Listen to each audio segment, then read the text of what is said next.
Calm, focus, happiness. Hey, Mindful Tribe, welcome to the show. It's Sunday.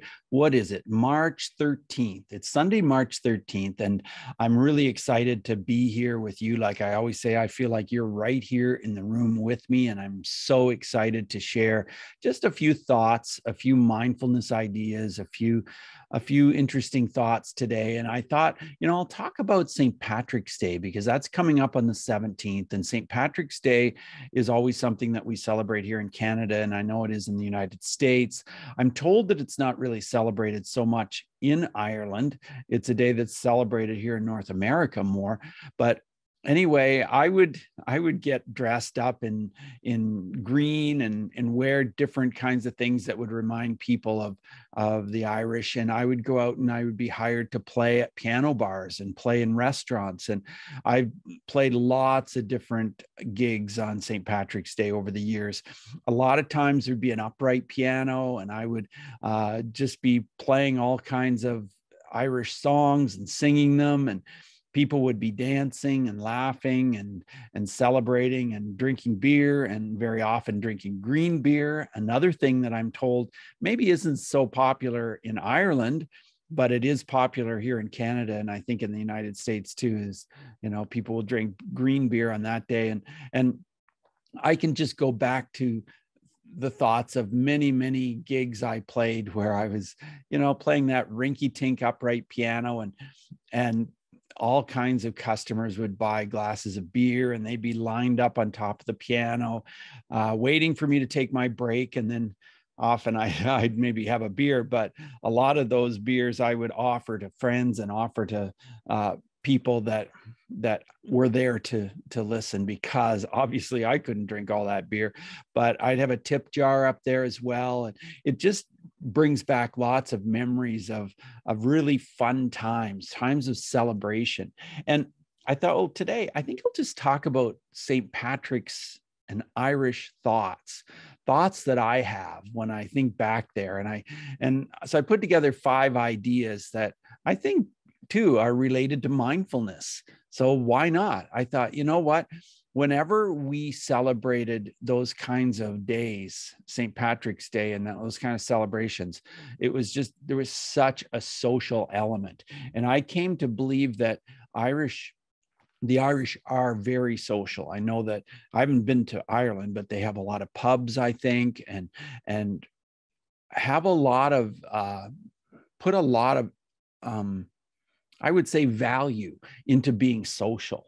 And I think that being social is part of being human. And a lot of us are missing out on that. And I think that sometimes we have to push ourselves to be social and to really enjoy each other's company. And of course, with the 2 years of the pandemic we've just been through, it's been even more difficult to be social, but we can still do it with Zoom. We have found ways to still be social. And I think being social is part of mindfulness, part of identifying when we need to be with friends or share ideas with other people. It's part of identifying what's going on internally. And what's going on internally is a mindfulness thing, because we need to just stop life, think about things, maybe meditate, and you might come to the conclusion that you need to have a little bit more social in your life, or maybe you'll come to the conclusion you need to have less. But the whole mindfulness element is being aware of what you do need in your life. The second point I wanted to make is the belief in celebrating. And I just find that the Irish really believe in celebrating their wins and celebrating with friends and being willing to just let go a bit. And I know it's been really tough for me and for millions of people on the planet as this war continues to rage that's going on between, Russia against Ukraine. And it's just so upsetting. And I know so many of us want to do things to help and have been doing things to help, between donating money and paying for Airbnbs and all kinds of things to help with that situation. Well, at the same time, if we get too pulled down, too caught up in the negative, that doesn't serve anybody. That doesn't serve us. It doesn't serve our family. We have to move forward, and we have to be able to let go sometimes of that heaviness and be able to sometimes celebrate in spite of the fact that there are, dark things happening. That's just the way it is. So, like, breathe and think about, hey, what can I do to celebrate? What can I do to celebrate this moment in time? And maybe for you, what you can do to celebrate this moment in time is to run a bath and relax and give yourself that gift. Maybe it means you can do what I did just about an hour ago. I just came back from a 1-hour run. And for me, that's a way I can celebrate. And I just celebrate the winter. I celebrate the cold, and it's just beautiful out there. I think it's -10 or -8 degrees Celsius, windy and cold, yes, but it was beautiful. It's a beautiful gift to be able to get out for an hour and run and feel that coldness, which is, to me, a gift. So whatever is a gift for you, think about it and celebrate. Celebrate just a little. 3, I have always found any person that I know, any people that I know from Ireland, Irish people, are very direct, very upfront. And, maybe that's a generalization. I know it is. It is a generalization.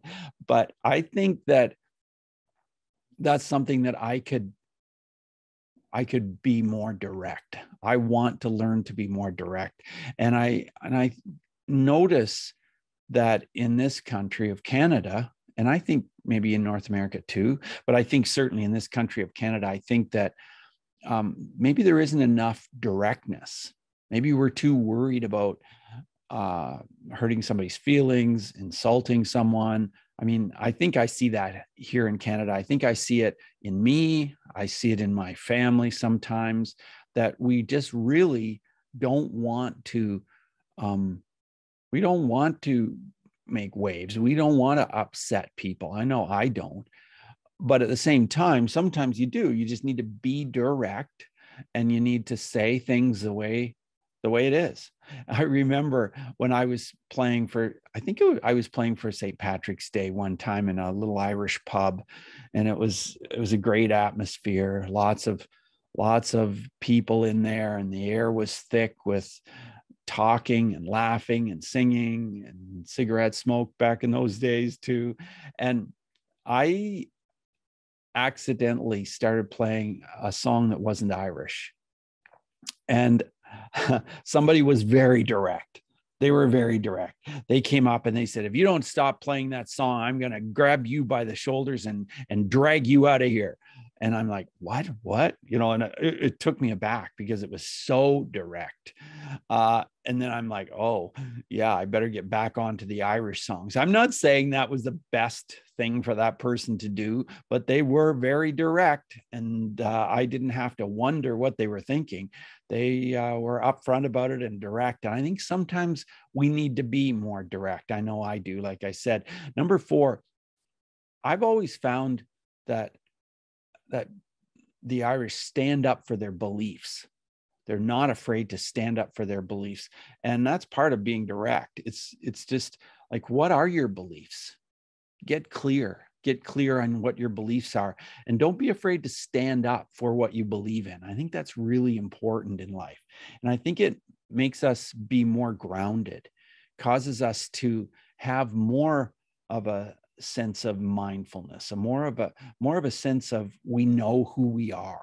When you stand up for your beliefs, you know who you are, and other people know what you're about.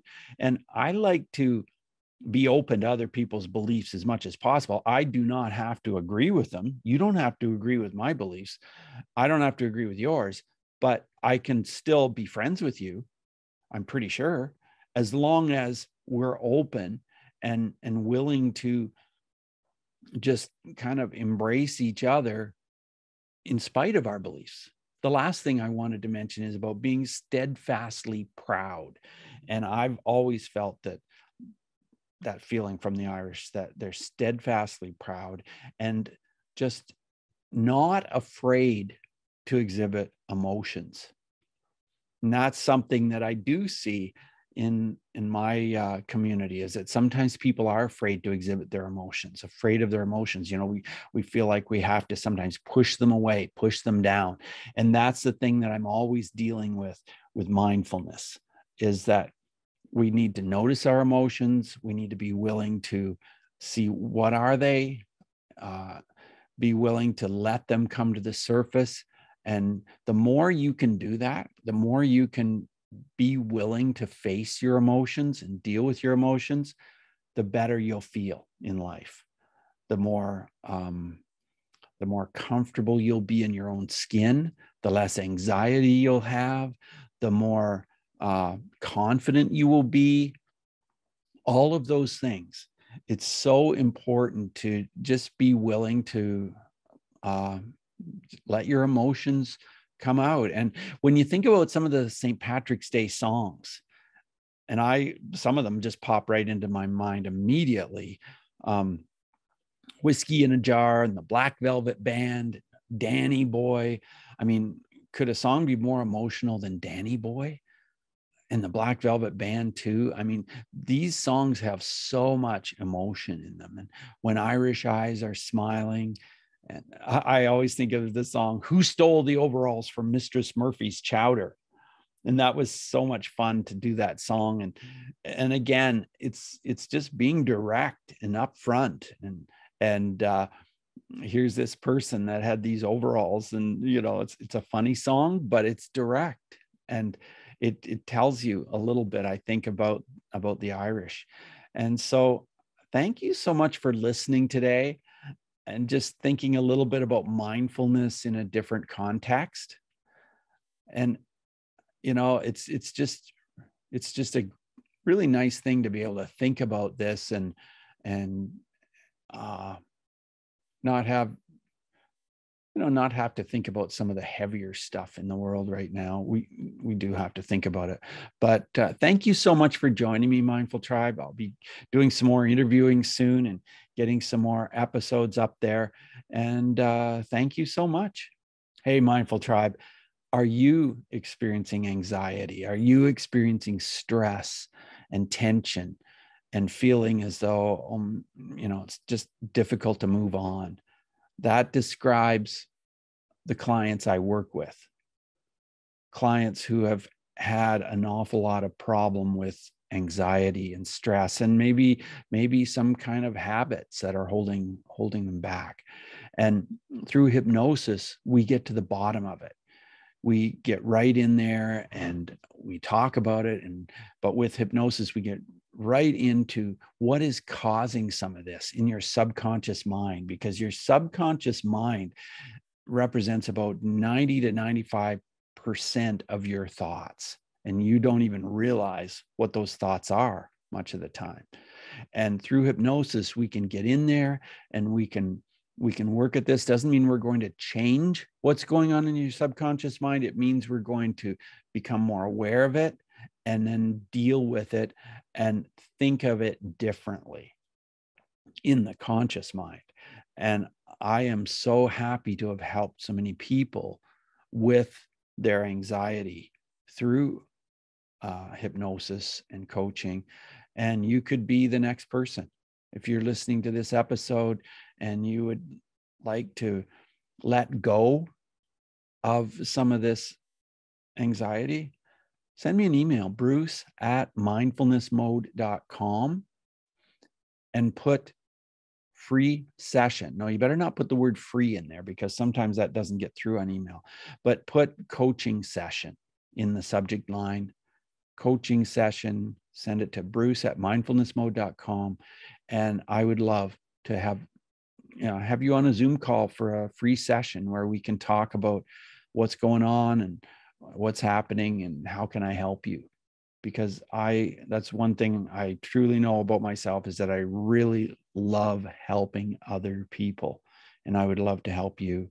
So thanks for listening. Take what we've learned today to reach new heights of calm, focus, and happiness. Stay in the moment.